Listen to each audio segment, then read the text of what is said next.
Hi friends, ಎಲ್ಲರಿಗೂ ನಮಸ್ಕಾರ. ಕಾಂಗ್ರೆಸ್ ಸರ್ಕಾರದ 5 ಬೇಡಿಕೆಗಳಲ್ಲಿ ಒಂದಾದಂತಹ ಯುವ ನಿಧಿ ಇದೊಂದು ಬೇಡಿಕೆ ಕೊನೆಯ ಬೇಡಿಕೆಯಾಗಿದ್ದು, ಯಾರೆಲ್ಲ ಅಭ್ಯರ್ಥಿಗಳು ಈ ಒಂದು ಪ್ರೋತ್ಸಾಹಧನಕ್ಕೆ ಅರ್ಜಿಯನ್ನು ಸಲ್ಲಿಸಬಹುದು ಹಾಗೂ ಯಾವಾಗ ಅರ್ಜಿಯನ್ನು ಸಲ್ಲಿಸಬೇಕು, ಏನೆಲ್ಲ ದಾಖಲಾತಿಗಳು ಬೇಕು ಅಂತ ಈ ವಿಡಿಯೋದಲ್ಲಿ ತಿಳಿದುಕೊಳ್ಳೋಣ.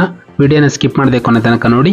ಕರ್ನಾಟಕ ಯುವ ನಿಧಿ ಪ್ರೋತ್ಸಾಹಧನ ಅರ್ಜಿಗೆ ಡೇಟ್ ಫಿಕ್ಸ್ ಆಗಿದ್ದು, ಅಭ್ಯರ್ಥಿಗಳೊಂದು 2022-23ರಲ್ಲಿ ಪಾಸಾದಂತಹ ಅಭ್ಯರ್ಥಿಗಳು ಅಂದರೆ ಪದವೀಧರ ಅಂದರೆ ಡಿಪ್ಲೊಮಾ ಮತ್ತು ಡಿಗ್ರಿ ಅಂದರೆ ಯಾವುದೇ ಒಂದು ಪದವಿಯನ್ನು ಮುಗಿಸಿರುವಂತಹ ಅಭ್ಯರ್ಥಿಗಳು ಈ ಒಂದು ಪ್ರೋತ್ಸಾಹಧನಕ್ಕೆ ಅರ್ಜಿಯನ್ನು ಸಲ್ಲಿಸಬಹುದು. ಯುವ ನಿಧಿಗೆ ಅರ್ಜಿಯನ್ನು ಸಲ್ಲಿಸಲು ಪ್ರಾರಂಭ ದಿನಾಂಕ ಡಿಸೆಂಬರ್ 26, 2023ರಂದು ಪ್ರಾರಂಭವಾಗಲಿದೆ ಹಾಗೂ ಯುವ ನಿಧಿಗೆ ಮೊದಲ ಕಂತಿನ ಹಣ ಅಭ್ಯರ್ಥಿಗಳ ಒಂದು ಖಾತೆಗೆ ಜಮಾವಾಗುವುದು ಜನವರಿ 2024 ಡಿಸೆಂಬರ್ 12 ಅಂತ ಹೇಳಿದ್ದಾರೆ. ಇಲ್ಲಿ ನೋಡಬಹುದು, ಈ ಒಂದು ಪತ್ರಿಕೆಯಲ್ಲಿ ಡೇಟ್ ಫಿಕ್ಸ್ ಆಗಿದೆ. 26 ಡಿಸೆಂಬರ್ 2023ರಿಂದ ಅರ್ಜಿಯು ಪ್ರಾರಂಭವಾಗುತ್ತದೆ ಎಂದು ಸ್ವತಃ ಸಿಎಂ ಸಿದ್ದರಾಮಯ್ಯರವರೇ ಹೇಳಿಕೆಯನ್ನು ನೀಡಿದ್ದಾರೆ.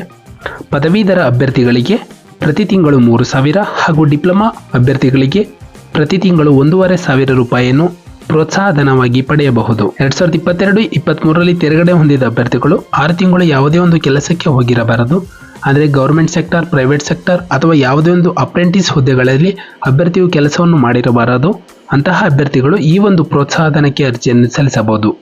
ಅರ್ಜಿಯನ್ನು ಸಲ್ಲಿಸಲು ಬೇಕಾದಂತಹ ದಾಖಲಾತಿಗಳು: ಅಭ್ಯರ್ಥಿಗಳ ಆಧಾರ್ ಕಾರ್ಡ್, SSLC ಅಂಕಪಟ್ಟಿ ಹಾಗೂ ಡಿಪ್ಲೊಮಾ ಹಾಗೂ ಪದವಿ ಇಂಜಿನಿಯರಿಂಗ್ ಅಥವಾ ಯಾವುದೇ ಡಿಗ್ರಿಯ ಒಂದು ಅಂಕಗಳ ಪ್ರಮಾಣ ಪತ್ರಗಳನ್ನು ಪಡೆದಿರಬೇಕು ಹಾಗೂ ಕೋರ್ಸ್ ಮುಗಿದು 6 ತಿಂಗಳವರೆಗೂ ಅಭ್ಯರ್ಥಿಯು ಯಾವುದೇ ಒಂದು ಕಂಪನಿಯಲ್ಲಿ ಕೆಲಸವನ್ನು ಮಾಡಿರುವ ಹಾಗಿಲ್ಲ. ಅಂತಹ ಒಂದು ಸ್ವಯಂ ದೃಢೀಕರಣ ಪತ್ರವನ್ನು ಪಡೆದಿರಬೇಕು ಹಾಗೂ ಬ್ಯಾಂಕ್ ಪಾಸ್ಬುಕ್ 6 ತಿಂಗಳ ಸ್ಟೇಟ್ಮೆಂಟ್ ಅನ್ನು ಅಭ್ಯರ್ಥಿಯು ಸಲ್ಲಿಸಬೇಕು. ಈ ಎಲ್ಲಾ ರೀತಿಯ ದಾಖಲೆಗಳನ್ನು ಸಿದ್ಧಪಡಿಸಿಕೊಂಡು ಅಭ್ಯರ್ಥಿಯು ಡಿಸೆಂಬರ್ 26, 2023ರಿಂದ ತಮ್ಮ ಅರ್ಜಿಯನ್ನು ಆನ್ಲೈನ್ ಮುಖಾಂತರ ಸಲ್ಲಿಸಬಹುದು.